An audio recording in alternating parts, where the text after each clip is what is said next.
इन कानूनों के बाद आप जहां चाहे, जिसे चाहे अपनी उपज बेच सकते हैं। मेरे किसान भाइयों बहनों, मेरे इन शब्दों को आप ध्यान से सुनिए। मैं फिर से कह रहा हूं कि आप अपनी फसल को जहां चाहे आप निर्णय करके बेच सकते हैं। आपको जहां सही दाम मिले आप वहां पर उपज बेच सकते हैं। आप न्यूनतम समर्थन मूल्य यानी एमएसपी पर अपनी उपज बेचना चाहते हैं, आप उसे बेच सकते हैं। आप मंडी में अपनी उपज बेचना चाहते हैं, आप बेच सकते हैं। आप अपनी उपज का निर्यात करना चाहते हैं, आप निर्यात कर सकते हैं। आप उसे व्यापारी को बेचना चाहते हैं, आप बेच सकते हैं। आप अपनी उपज दूसरे राज्य में बेचना चाहते हैं, आप बेच सकते हैं। आप पूरे गांव के किसानों को एफपीओ के माध्यम से इकट्ठा कर अपनी पूरी उपज को एक साथ बेचना चाहते हैं, आप बेच सकते हैं। आप बिस्किट, चिप्स, जैम, दूसरे कंज्यूमर उत्पादों की वैल्यू चेन का हिस्सा बनना चाहते हो, आप ये भी कर सकते हैं। देश के किसान को इतने अधिकार मिल रहे हैं, तो इसमें गलत क्या है? इसमें गलत क्या है कि अगर किसानों को अपनी उपज बेचने का विकल्प ऑनलाइन माध्यम से पूरे साल और कहीं भी मिल रहा है। साथियों, आज नए कृषि सुधारों के बारे में असंख्य झूठ फैलाए जा रहे हैं। कुछ लोग किसानों के बीच भ्रम फैला रहे हैं कि एमएसपी समाप्त की जा रही है, तो कुछ लोग अफवाहें फैला रहे हैं कि मंडियों को बंद कर दिया जाएगा। मैं आपको फिर ध्यान दिलाना चाहता हूं कि इन कानूनों को लागू हुए कई महीने बीत गए हैं। क्या आपने देश के किसी एक कोने में एक भी मंडी के बंद होने की खबर सुनी है?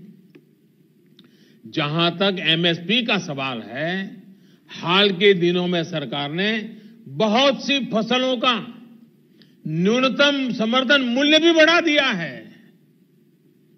एक कृषि सुधारों के बाद भी हुआ है, नए कृषि कानूनों के बाद भी हुआ है। इतना ही नहीं, जो लोग किसानों के नाम पर बात करते हैं ना, ये जो आंदोलन चल रहा है उसमें कई सच्चे और निर्दोष किसान भी हैं। ऐसा नहीं है कि सब वो राजनीतिक विचारधारा वाले तो सिर्फ नेता हैं, बाकी तो भले भाले किसान हैं। उनको जाकर के सीक्रेटली पूछोगे कि भाई आपकी कितनी जमीन है, क्या पैदा करते हो, इस बार बेचा कि नहीं बेचा, तो वो भी बताएगा हाँ वो एमएसपी में बेच कर आया। और जब एमएसपी में खरीदी चल रही थी ना, तब वो आंदोलन को उन्होंने ठंडा कर दिया था, क्योंकि उनको मालूम था कि अभी जरा किसान मंडी में जाके के माल बेच रहा है। वो सब बिक्री हो गई, काम हो गया, फिर उन्होंने आंदोलन शुरू किया। साथियों, वास्तविकता तो ये है कि बढ़े हुए न्यूनतम समर्थन मूल्य एमएसपी पर सरकार ने किसानों की उपज की रिकॉर्ड स्तर पर खरीदी की है, और वो भी नए कानून बनने के बाद। और एक अहम बात, इन कृषि सुधारों से सरकार ने अपनी जिम्मेदारियां बढ़ाई है। उदाहरण के तौर पर एग्रीमेंट फार्मिंग की बात ही ले लीजिए। कुछ राज्यों में ये कानून, ये प्रावधान कई सालों से हैं, पंजाब में भी है। वहां तो प्राइवेट कंपनियां एग्रीमेंट करके खेती कर रही है। क्या आप जानते हैं, पहले के कानूनों में समझौता तोड़ने पर किसानों पर पेनल्टी लगती थी।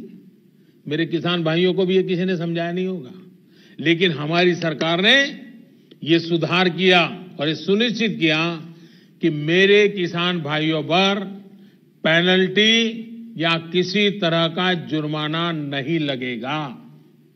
साथियों, आप ये भली भांति जानते हैं कि पहले अगर किसी कारणवश किसान मंडी नहीं भी जा पाता था, तो वो क्या करता था? वो किसी ट्रेडर को अपना माल बेच देता था। ऐसे में वो व्यक्ति किसान का फायदा ना उठा पाए, उसके लिए भी हमारी सरकार ने कानूनी उपाय किए हैं।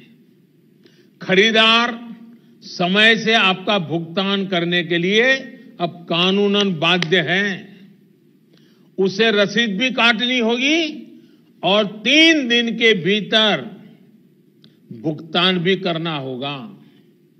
नहीं तो ये कानून किसान को शक्ति देता है, ताकत देता है, वो अधिकारियों के पास जाकर कानूनी तंत्र का सहारा लेकर अपना पैसा प्राप्त कर सके।